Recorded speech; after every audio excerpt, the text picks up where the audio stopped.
Halo guys, welcome back to Huang Sam YouTube channel. Hari ini kita akan bahas 10 cara terbaik untuk jualan saham kamu. Konten ini kita buat karena ada beberapa pertanyaan yang selalu masuk. Min, apakah sudah saatnya jual atau belum sih? Nah, oleh karena itu, buat kalian yang masih punya pertanyaan seperti itu, kalian wajib ketahui 10 cara ini biar nantinya kalian bisa lebih mandiri kapan harus jualan saham.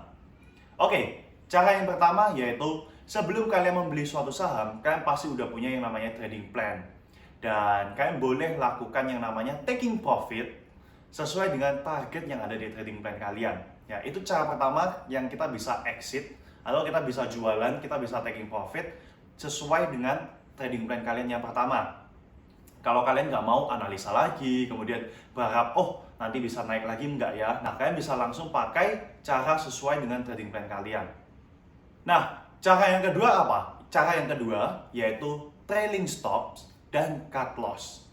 Sebelumnya, trailing stop dan cut loss bedanya apa sih? Kalau trailing stop itu biasanya sahamnya sudah naik dan kalian sudah menaikkan titik stop loss-nya dari yang sebelumnya posisinya minus jadi yang profit. Nah, jadi ketika harganya udah naik banyak nih, trailing stop-nya akan ikutan naik, sehingga ketika sahamnya tiba-tiba jatuh, maka akan otomatis terjual dan kalian masih profit.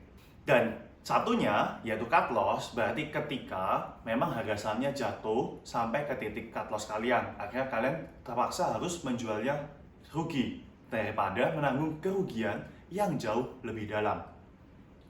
Kemudian yang ketiga, yaitu cara yang sering dipakai oleh para trader, yaitu melihat arah tren. Apakah trennya udah patah atau belum? Salah satu contohnya, ketika kalian sudah membeli suatu saham dan sahamnya udah naik tuh, dan pastinya udah terbentuk yang namanya uptrend, dan ternyata uptrendnya patah. Nah, di sana kalian bisa melakukan aksi taking profit ya teman-teman. Dan kalau kita udah bicara patah, biasanya yang terjadi adalah support yang menahan sudah jebol. Nah, yang keempat yaitu adanya bearish candlestick. Nah, tentu saja kalian boleh melakukan yang namanya aksi taking profit ketika melihat adanya bearish candlestick. Contoh dari bearish candlestick seperti adanya pola shooting star atau hanging man. Oke? Dan yang kelima adanya gap. Ada dua macam gap. Yang pertama exhaustion gap, berarti menandakan suatu uptrend itu akan reversal. Atau yang kedua yaitu runaway gap, di mana gap ini akan mengkonfirmasi yang namanya strong downtrend.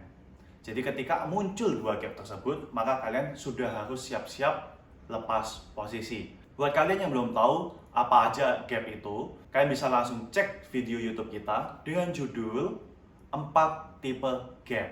Kemudian yang keenam.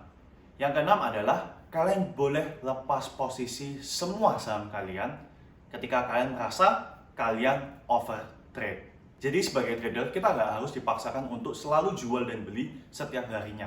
Ya, tapi ada posisi juga kita melakukan aksi taking profit ataupun aksi keluar dari market terlebih dahulu. Karena ketika kita udah terlalu overtrade, bisa aja keputusan yang nanti kita ambil juga tidak 100% tepat. Dan yang ketujuh yaitu jangan sampai kalian kena yang namanya margin call. Ya, kalau kena yang namanya margin call ya otomatis pasti ada saham yang nantinya akan di force sell. Ya, buat kalian para trader jangan sampai kalian menggunakan margin secara sembarangan. Dan yang kedelapan adalah buat kalian para investor, yang dimana kalian boleh keluar posisi dari kalian ketika harga saham sudah naik mencapai nilai intrinsiknya atau harga saham sudah naik sesuai dengan kinerja keuangannya. Dan yang kesembilan adalah kalian juga boleh keluar posisi atau menjual saham kalian ketika tiba-tiba ada perubahan kinerja dari emiten tersebut. Dan tentunya yang ke-10 buat kalian para trader dan investor, ketika emiten yang kalian lagi pegang ternyata terkena kasus hukum dan tentu saja bisa mempengaruhi harga saham, lebih baik kalian lepas posisi. Oke, jadi itulah 10 cara untuk jualan saham kamu. Buat kalian yang masih ada pertanyaan, kalian boleh langsung komen di kolom komentar dan tanyakan pertanyaan kalian. Selain itu, jangan lupa like, subscribe, dan share ke teman kalian jika memang video ini bermanfaat. Oke, see you on the next video.